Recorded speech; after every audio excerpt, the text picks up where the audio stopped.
Today's learning work, we're going to look at the second big proxy war that happened during the Cold War, and that is in Vietnam. So we're going to look at why the United States once again is involved in another conflict halfway across the world.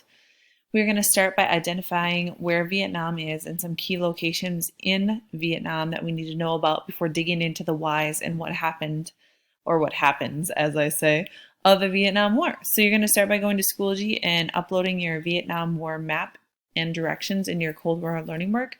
And then you're going to use the Vietnam War map to fill in your map. And I'm going to show you what that looks like. So this is the map that you are going to fill in. The directions are on the back of the sheet, aka the bottom. So you're just going to scroll down. And this is what you're going to do with the map. You are going to identify and label both North and South Vietnam, including marking where the DMZ zone is as well. You're going to identify the countries of China, Cambodia, and Laos.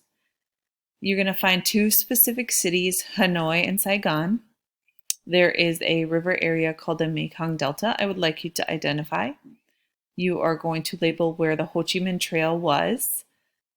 Identify the Gulf of Tonkin incident, so the location of it. And then at least 4 of the major U.S. military bases that were located in Vietnam.